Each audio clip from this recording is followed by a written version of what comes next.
Good morning, AC. Today, finally, I'm proud and ready to release our market brand and strategy market entry plan for TLI, timeless luxury interiors. Well, as the market evolves, we are taking a definitive step towards strategically positioning TLI for long-term growth and a higher market dominance. So please join me as we go through this presentation. So first of all, we're going to start with our market strategy. So what are we looking at? Why should we rebrand right now? Well, to understand why we are rebranding now, we must first take a look at the current Kenyan interior design landscape. As we remember from our previous conversations, right now, the market is split into two distinct tiers. On one side, we have a highly saturated mid-market where local and international firms are competing heavily, as you have seen on digital volume and price visibility. While on the other side, we have an emerging high-end tier moving forward integrated technical project delivery. This is the target that we want to measure on. Rather than competing on price like the other one, we want to position TLI around sophistication, technical synergy, and frictionless execution. Our core brand promise shifts the narrative away from temporary decoration towards permanent architectural harmony, whereby we can say interiors as an inheritance, not a decoration. We are curating spaces meant to outlast seasonal design trends, executed in direct alignment with especially Kenyan's premium architectural minds. We are going to look at the core strategic, and this is our new brand vision and identity. And what we're going to focus here is to enter the high-end segment effectively without creating an unapproachably pricey public perception. Our strategy relies on selective entry, whereby we are going to enter the market selectively and align professionally. Our identity is built on three core pillars, and the first one will be architectural synergy, whereby we will be able to position TLI as a technical partner to build the team, to the build team. We speak the language of blueprints, load-bearing limitations, and structural flaws, ensuring your interior design never compromises structural integrity. This is where we are going to think as interior as part of the design rather than an afterthought. The second one will be the frictionless collaboration, whereby we act as the seamless bridge between construction handovers and client move-ins. And I believe we've already have some clients and you've already done this, whereby we take supplies, taking on exhaustive micro detailing phases that technical architects often prefer to delegate. The third one is understated provenance, whereby every space we design tells a story of material integrity and artisan commissioning. We let high quality physical materials and project photography speak for our caliber. So these are the three pillars that we are going to base our brands on. Now, on to the next one, whereby we look at the audience insights and the gatekeeper matrix. So what are we looking at? This is when target clients are concentrated in elite wealth hubs like, let's say, Karen, Mudaiga, Runda, Kitusuru. Broad digital advertising is ineffective because you can't hit them on TikTok and everything. Instead, we are establishing a formal gatekeeper referral matrix.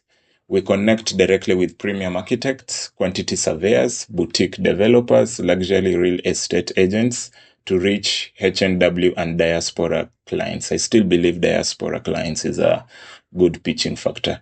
When pitching to architects, our message is clear. We handle the high-touch, micro-detailing of the interior finishing phase while strictly respecting their structural blueprints.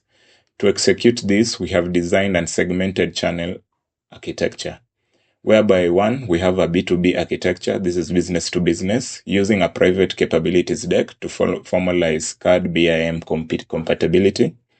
Two, maybe we can have a diaspora property pathway, delivering a remote turnkey portal, secure milestone payments, and progress sweeps to build remote trust.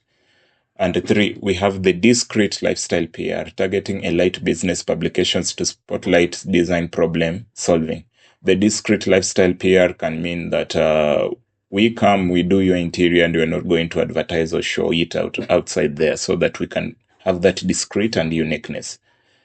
On the next slide, we're going to focus on the strategic benefits. Why should we rebrand, or what is in it for you? Beyond visual appeal, this rebrand will drive three critical business advantages, and these are our KPIs where we market from. Number one, we had an idea of market differentiation, whereby a distinctive identity that makes us instantly recognizable in crowded categories. As you said, the market was really crowded and we want to be distinct and stand out.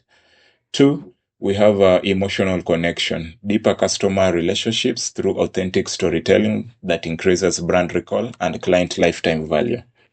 Three, growth enablement, a flexible platform that opens doors for new product lines, adjacent markets, and strategic partnerships, whereby we early movers in brand transformation within our category have seen, let's say, 23% faster growth rates and 31% higher customer acquisition compared to those maintaining legacy identities.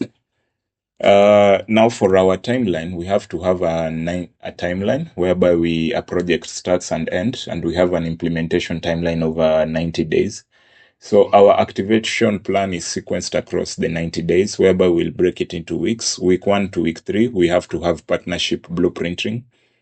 This is where we'll map out our 10 target boutique architects and luxury agents. This is within your networks in Nairobi, and build our technical private capabilities deck, whereby we see what we have done, what we are capable to do, so that we don't overpromise or we don't underpromise. Week 4 to 6, we have asset curation and lookbook compilation. We've already started on this, and it's good that we are halfway, whereby we've already tackled the brand guidelines, the logos, and everything. So we have almost 50% of the assets. Now we need to curate our past project photography into a thematic design narrative and build our digital portfolio using TLI typography guidelines. So we are going to focus also on the photography. This is from week 4 to week 6. And week 7 to week 12 is now the network activation and integration. This is where we start now working from office to office or face to face, or activating our networks by beginning face to face walkthroughs with gatekeepers, and launch our remote workflow model tailored specifically for diaspora client groups. I still insist on diaspora. Now, after this amazing plan, moving forward, now what should we do? What are our next steps to action? To move forward, our immediate next steps are secure executive approval on the rebrand strategy, timeline, and budget allocation. This is now between you. Select our top 3 completed projects that are best showcase complex spatial problem solvings and customer material curation. 2 or 3 projects that we did the most and we did the best should be curated. 3, initialize gatekeeper outreach to the 10 mapped architectural and real estate firms in Nairobi. Remember, it's an outreach, so we must have a feedback loop. And 4, we sustain momentum. Marketing is not a one-off product that you can buy on the shelf and sit and say, I have done marketing.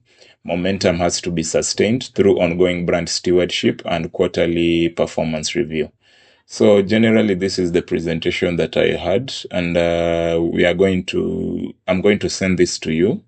Later, we are going to move on to the calendar and what steps we can start initially from now. Thank you.